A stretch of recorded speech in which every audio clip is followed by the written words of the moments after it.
Salam sejahtera Malaysia, denyut nadi suara rakyat bergema di channel ini.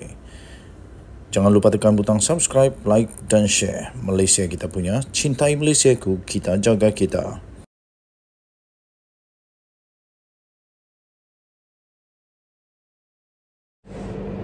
Salam sejahtera Malaysia, denyut nadi suara rakyat bergema di channel ini.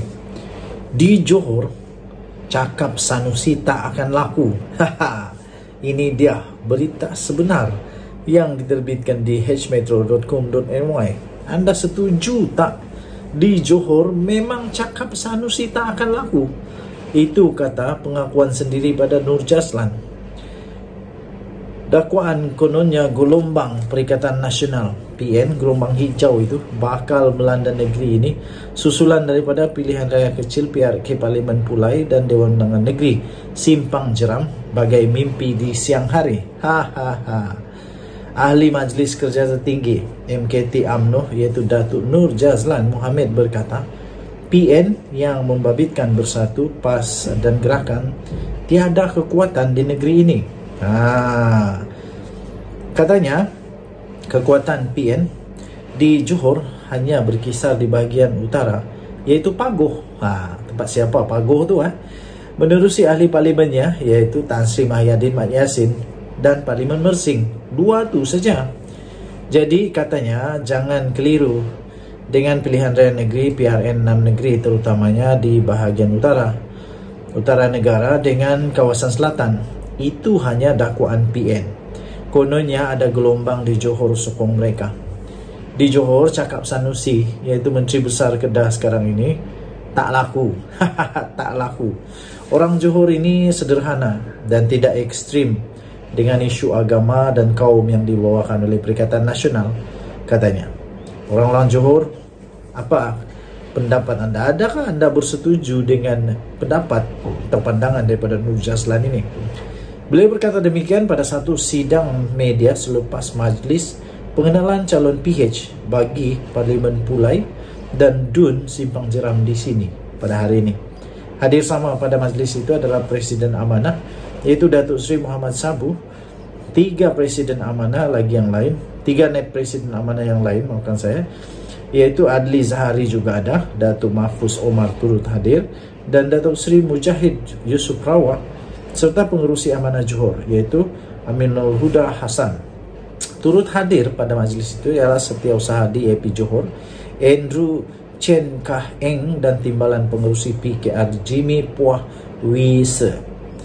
Pada Sabtu lalu, Naib Pengerusi Naib Pengerusi Amanah Johor Suhaizan Kalat telah diumumkan sebagai calon bagi perikatan calon parti itu mewakili Pakatan Harapan, maafkan saya, bagi pilihan raya kecil Parlimen Pulai 9 September ini. Selain itu, Timbalan Ketua Amanah Kawasan Bakri juga iaitu Nazri Abdul Rahman juga diumumkan sebagai calon bagi kerusi Dewan Undangan Negeri DUN Simpang Jeram. Dalam pada itu, Nur Jazlan yang juga Timbalan Speaker, yang juga adalah Timbalan Speaker Dewan Negara turut yakin undi majoriti gabungan PHBN pada PRK Pulai dan Sudun Simpang Jeram ini bukan sahaja tak akan kalah tapi akan meningkat majoritinya. Beliau berkata pada PRU 15 November tahun lalu, saya dapat 31,726 undi, manakala Allahyarham Datuk Seri Salahuddin Ayub memperolehi 64,900 undi. Sementara calon PN pada ketika itu hanya mendapat 20,000 undi saja. Jadi katanya, jika undi saya dicampur dengan undi Salahuddin, maka jumlahnya lebih 96,000 undi. Saya yakin, katanya, undi kepada PHBN akan kekal. Oleh itu faktanya, di mana datangnya sokongan untuk PN yang mendakwa akan menang jika 90% pengundi Melayu keluar mengundi, katanya. Nur Jazlan juga, yang juga adalah Ketua UMNO bahagian Pulai, berkata, jentera UMNO akan digerakkan membantu kempen terutama di kawasan pengundi Melayu di Tampoi dan Kempas. UMNO bahagian Pulai mempunyai 18,000 ahli.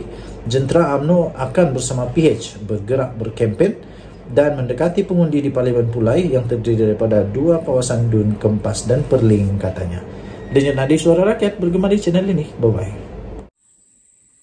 Salam sejahtera Malaysia, denyut nadi suara rakyat bergema di channel ini. Ada satu surat yang tular yang saya ingin bacakan kepada anda semua yang telah pun diterbitkan di malaysiakini.com 21 Ogos 2023. Surat melampau dalam berpolitik. Demikian surat itu. Surat tindakan Menteri Besar Kelantan Nasruddin Daud menggelar 2 orang wakil rakyat dari PH dan BN di Kelantan sebagai penentang perjuangan Islam adalah salah satu sifat gulu, yaitu melampau.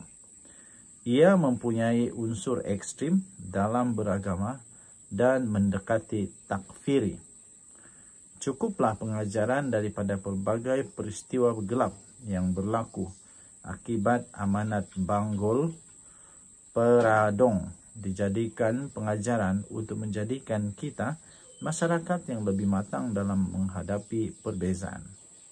Berdasarkan statistik dalam PRU ke-15, daripada 15 juta pengundi berdaftar, lebih 10 juta mengundi untuk Gabungan Kerajaan Perpaduan melalui PHBN, Gabungan Parti Sarawak GPS dan Gabungan Rakyat Sabah GRS. Ia bersamaan kira-kira dengan 65.8% daripada keseluruhan jumlah rakyat Malaysia. Jika mengambil sikap seperti Menteri Besar Kelantan, adakah kita ingin menyatakan bahawa jutaan pengundi PHBN dulu juga adalah penentang perjuangan Islam? Ini soalan cukup besar. Di Kelantan sendiri terdapat lebih 250,000 pengundi memilih untuk calon gabungan PH dan BN. Justru adakah suku juta rakyat Kelantan itu semuanya bencikan perjuangan Islam?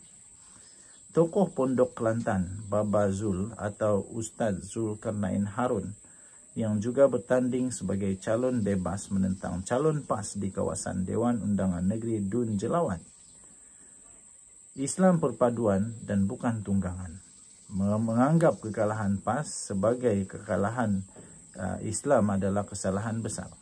Di negeri yang PAS tidak memerintah, termasuk di peringkat persekutuan, Islam tetap berkembang dan kepentingan agama terus terbela. Fakta Jabatan Kemajuan Islam Malaysia atau JAKIM menunjukkan sekolah agama dan institusi tahfiz berdaftar jauh lebih banyak di Selangor berbanding di Kelantan. Sebagai anak Kelantan yang menetap di Selangor, saya boleh akui program agama di masjid dan ruangan umum juga lebih kerap diadakan di Selangor di sini dengan jumlah hadirin yang tidak kurang ramainya. Di negeri ini juga terdapat pelbagai NGO dan Persatuan Islam Bebas yang tidak bersama dengan PAS. Jasa mereka cukup besar termasuk dalam hal kebajikan, pembelaan ummah dalam negara dan antarabangsa, pendidikan serta pembangunan ekonomi. Adakah kita hendak labelkan semua mereka itu juga penentang Islam kerana tidak menyertai PAS? Jika kita membuka sedikit kefahaman Islam, melangkaui retorik dan melihat kepada maslahah kebaikan, maqasid syariah melalui daruriyah iaitu keperluan asas, hajiyah iaitu kelapangan dan tahsiniyah iaitu pembaikan, kesempurnaan, bolehkah kita katakan negeri yang menolak PAS sebagai kerajaan yang mengabaikan ketiga-tiga masalah tersebut? Telitilah latar belakang adun Kota Lama, Dr. Hafizah Mustaqim, sebelum menghukum sama ada dia seorang penentang Islam, seperti di label Menteri Besar, atau kata-kata tersebut merupakan fitnah semata-mata. Akhir kalam, bersederhanalah dalam berpolitik. Islam mengajar setiap pendakwah sebenar agar bersabar mengajak manusia ke surga, bukannya menerakakan sesiapa saja yang tidak sealiran dengan kita. Raikanlah perbezaan pendapat atas dasar fastabikul khairat, yaitu berlumba-lumba membuat kebaikan, dan jadikanlah Islam sebagai panduan, bukannya bahan tunggangan untuk pangkat dan keuntungan dunia yang sementara. Ditulis oleh Muhammad Sazwan, ialah pengundi Dun Pancor dan pembaca Malaysia kini yang menetap di Selangor. Tulisan ini tidak semestinya mencerminkan pendirian rasmi daripada Malaysia kini. Tulisan ini juga, surat ini juga tidak mencerminkan pendirian dan pendapat daripada channel ini, The Twin TV. Jadi surat ini telah diterbitkan di malaysiakini.com dengan tajuk Surat Melampau dalam Berpolitik 21 Ogos 2023, ditulis oleh Muhammad Sazwan. Muhammad Sazwan ditulis oleh Muhammad Sazwan, iaitu seorang pengundi Dun Pancur dan pembaca Malaysia kini yang menetap di Selangor. Sekali lagi, tulisan ini, surat ini tidak mencerminkan pendapat dan pendirian daripada channel ini, The Twin TV. Kita jumpa lagi. Bye-bye.